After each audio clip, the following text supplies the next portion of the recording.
दोस्तों, भगवान शिव के बारे में ऐसा कहा जाता है कि भगवान शिव त्रिलोक के आदि और अंत के देवता हैं, जिनके आगे दुनिया की सभी शक्तियां असफल हो जाती हैं। लेकिन क्या आपको मालूम है आखिर भगवान शिव का जन्म कैसे हुआ था? उनकी माता कौन थी और उनके पिता का क्या नाम था? उन्होंने किससे अपनी शिक्षा प्राप्त की थी और किस किस को शिक्षा का दान दिया था? अगर नहीं तो चलिए, क्योंकि इस वीडियो के माध्यम से हम आपके इन्हीं सभी सवालों का जवाब देने वाले हैं, इसलिए प्लीज इसे स्किप किए बिना एंड तक जरूर देखना। दोस्तों, आज सबसे पहले भगवान शिव के जन्म से जुड़ी पहली कहानी यानी शिव पुराण की एक लोकप्रिय कथा के बारे में बताने वाले हैं। शिव पुराण के अनुसार भगवान शिव को स्वयंभू माना जाता है, जिसका मतलब होता है कि भगवान शिव का जन्म स्वयं ही हुआ था। यानी कि इससे एक बात तो साफ हो जाती है कि ना ही भगवान शिव की कोई माता है और ना ही उनके कोई पिता हैं। इसी कारण से भगवान शिव पंच तत्वों से भी परे हैं, जिस कारण से इन्हें मृत्यु का भी कोई भय नहीं है और इनकी मृत्यु कभी नहीं हो सकती। पर अब बात करते हैं विष्णु पुराण में बताई गई भगवान शिव के जन्म से जुड़ी हुई एक और कहानी के बारे में। विष्णु पुराण में बताया गया है कि भगवान विष्णु के माथे से निकलने वाले तेज के कारण भगवान शिव की उत्पत्ति हुई थी और उनके नाभि से निकलते हुए तेज से कमल पर विराजमान ब्रह्मा जी का जन्म हुआ था। मगर दूसरी ओर भगवान विष्णु के जन्म के बारे में शिव पुराण में बताया गया है कि एक बार की बात है जब भगवान शिव अपने घुटने मल रहे थे और उनके घुटनों से निकलने वाले मैल से भगवान श्री विष्णु जी का जन्म हुआ था। पर अगर ऐसा हुआ है तो विष्णु पुराण और शिव पुराण एक दूसरे से बिल्कुल अलग हैं। इस कथा के अलावा भगवान शिव के जन्म की एक और पौराणिक कथा काफी ज्यादा पॉपुलर है, जिसे शायद आपने बड़े बुजुर्गों से सुना होगा। पर अगर नहीं सुना तो आपकी जानकारी के लिए बता दें कि एक बार की बात है जब भगवान विष्णु और परम ब्रह्मा जी के बीच इस बात पर बहस छिड़ गई थी कि आखिर इस संसार में सबसे महान कौन है। और जब भगवान विष्णु और भगवान ब्रह्मा इस बात को लेकर बहस कर रहे थे तो एक जलते हुए खंबे के रूप में महादेव उनके बीच आए थे। दोस्तों, वो दोनों इस रहस्य को नहीं समझ पाए और तभी अचानक से एक आवाज आई जिसने कहा कि जो भी इस खंबे का छोर ढूंढ लेगा वही सबसे महान कहलाएगा। ऐसा सुनते ही ब्रह्मा जी ने एक पक्षी का रूप लिया और खंबे का ऊपरी हिस्सा ढूंढने निकल गए। वहीं विष्णु जी ने वराह का रूप धारण किया और खंबे का अंत ढूंढने निकल गए। बहुत देर तक खोजने के बाद भी दोनों में से किसी को भी खंबे का छोर नहीं मिला और दोनों हार मानकर वापस आ गए। जिसके बाद भगवान शिव अपने असली रूप में आए और फिर भगवान विष्णु और ब्रह्मा जी ने ये मान लिया कि महादेव ही सबसे महान और शक्तिशाली हैं। इनसे बड़ी शक्ति इस दुनिया में कोई नहीं है। इसके साथ ही शिव पुराण में बताया गया खंबा इस बात को दर्शाता है कि ना ही भगवान शिव जन्मे थे और ना ही उनका कोई अंत है। और एक कारण तो यही है कि भगवान शिव को स्वयंभू कहा जाता है, यानी भगवान शिव का अंत है ही नहीं, वे अमर हैं।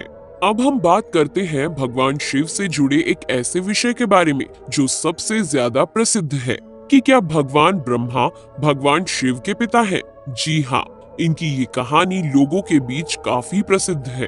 तो आपको बता दें कि आखिर किस प्रकार भगवान शिव ने ब्रह्मा पुत्र के रूप में जन्म लिया था। इसके पीछे विष्णु पुराण की एक पौराणिक कथा है, जिसके अनुसार जब धरती, आकाश, पाताल या कहें पूरा यूनिवर्स जलमग्न यानी पानी में डूबा हुआ था, तब भगवान विष्णु के अलावा कोई भी देव या प्राणी इस संसार में नहीं था। तब केवल विष्णु ही जल सतह पर अपने शेष नाग पर लेटे हुए नजर आ रहे थे। जिसके बाद उनकी नाभि से कमल की डंडी पर ब्रह्मा जी प्रकट हुए और जब भगवान ब्रह्मा और भगवान विष्णु इस यूनिवर्स से संबंधित बातें कर रहे थे तब भगवान शिव प्रकट हुए, जिसके बाद ब्रह्मा ने उन्हें पहचानने से इनकार कर दिया। इस कारण से भगवान शिव रूठ गए और उनके रूठ जाने के कारण भगवान विष्णु ने उन्हें दिव्य दृष्टि प्रदान कर ब्रह्मा जी को भगवान शिव की याद दिलाई। जिसके बाद भगवान ब्रह्मा को अपनी गलती का एहसास हुआ और शिव से क्षमा मांगते हुए उन्होंने उनसे अपने पुत्र रूप में पैदा होने का आशीर्वाद मांगा। जिस कारण से भगवान शिव ने भगवान ब्रह्मा की प्रार्थना को स्वीकार करते हुए उन्हें ये आशीर्वाद दे दिया। लेकिन इसके बाद जब भगवान ब्रह्मा ने इस सृष्टि की रचना शुरू की तो उन्हें एक बच्चे की जरूरत पड़ी और तब उन्हें भगवान शिव का आशीर्वाद ध्यान आया। जिसके लिए भगवान ब्रह्मा ने तपस्या की और बालक के रूप में भगवान शिव उनकी गोद में रोते हुए प्रकट हुए। आपको बता दें कि ये भगवान शिव का एकमात्र बाल रूप है। जब भगवान ब्रह्मा ने उनके रोने का कारण पूछा तो उन्होंने बताया कि उनका कोई नाम नहीं है। तब भगवान ब्रह्मा ने भगवान शिव का नाम रुद्र रख दिया, जिसका मतलब होता है रोने वाला। पर इसके बावजूद भी भगवान शिव चुप नहीं हुए, इसलिए ब्रह्मा ने उन्हें दूसरा नाम दिया। पर शिव को वो नाम भी पसंद नहीं आया और फिर भी वे चुप नहीं हुए। इस तरह शिव को चुप कराने के लिए भगवान ब्रह्मा ने भगवान शिव को 108 नाम दिए थे, जो रुद्र, शर्व, भाव, उग्र, भीम, पशुपति, ईशान और महादेव जैसे नाम थे। और शिव पुराण के अनुसार उनके ये नाम पृथ्वी पर लिखे गए थे। इसके बाद बात आती है श्रीमद् देवी महापुराण की। तो श्रीमद् देवी महापुराण में भगवान शिव की माता और पिता के बारे में बताया गया है। श्रीमद् देवी महापुराण के अनुसार देखा जाए तो एक बार जब भगवान नारद जी ने अपने पिता भगवान ब्रह्मा जी से पूछा कि सृष्टि का निर्माण किसने किया है, साथ ही भगवान विष्णु, भगवान शिव और आपके माता पिता कौन है, तब भगवान ब्रह्मा जी ने नारद जी को त्रिदेवों के जन्म के बारे में बताया। जो बताया वो वाकई चौंका देने वाली बात थी। दरअसल उन्होंने कहा कि देवी दुर्गा और शिव स्वरूप ब्रह्मा के योग से ब्रह्मा, विष्णु और महेश का जन्म हुआ था। यानी प्रकृति का रूप लिए माँ दुर्गा ही हम तीनों की माता है और ब्रह्मा यानी काल सदाशिव हमारे पिता है। इसके साथ ही श्रीमद् देवी महापुराण में भी भगवान विष्णु और भगवान ब्रह्मा के बीच हुए झगड़े की एक कहानी मिलती है, जिसके अनुसार एक बार श्री ब्रह्मा जी और विष्णु जी में झगड़ा हुआ और दोनों में बहस छिड़ी हुई थी। तब भगवान ब्रह्मा ने कहा कि सृष्टि को मैंने बनाया है और मैं ही प्रजापिता हूँ, जिसके जवाब में भगवान विष्णु जी ने कहा कि मैं आपका पिता हूँ, क्योंकि आप मेरी नाभि से निकले हुए कमल से पैदा हुए हैं। और धीरे धीरे कर ये बहस बढ़ती गई।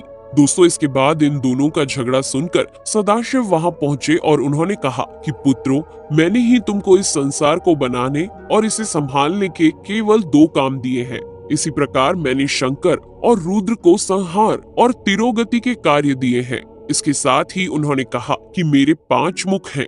एक मुख से अकार, दूसरे मुख से उकार, तीसरे मुख से मुकार, चौथे मुख से बिंदु और 5वें मुख से नाद यानी कि शब्द प्रकट हुए हैं।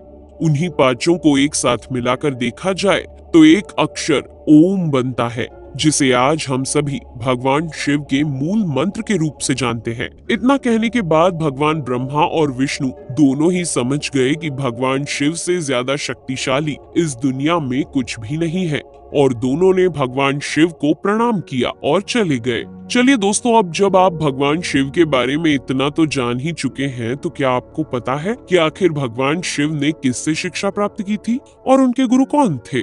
हम जानते हैं शायद ही इसका जवाब आप में से किसी को पता होगा, पर जिन्हें नहीं पता उन्हें बता दें कि भगवान शिव स्वयं इस संसार के गुरु माने जाते हैं, जिन्होंने इस संसार में गुरु शिष्य की परंपरा की शुरुआत की थी। लेकिन अगर सवाल आता है कि आखिर भगवान शिव किसके गुरु थे, तो आपको जरूर जान लेना चाहिए कि हिंदू धर्म के ग्रंथ कहते हैं कि ब्रह्मा जी और शिव जी इस संसार के सबसे पहले गुरु हैं, जिन्होंने गुरु शिष्य के इस रिश्ते की शुरुआत की थी। जहां भगवान ब्रह्मा ने अपने मानस पुत्रों को शिक्षा प्रदान की थी, वहीं भगवान शिव ने अपना ज्ञान केवल अपने 60 शिष्यों को दिया था। यानी भगवान शिव 60 शिष्यों के गुरु थे और वे जिन शिष्यों के गुरु थे उन्हें आज के समय में सप्त ऋषियों का दर्जा दिया गया है। तो दोस्तों, ये थे भगवान शिव के जन्म से जुड़े हुए कुछ फैक्ट्स, जो आपको कैसे लगे हमें कमेंट करके जरूर बताइए। साथ ही अगर आपको वीडियो पसंद आया हो तो इसे लाइक और चैनल को सब्सक्राइब करना बिल्कुल ना भूलें। धन्यवाद।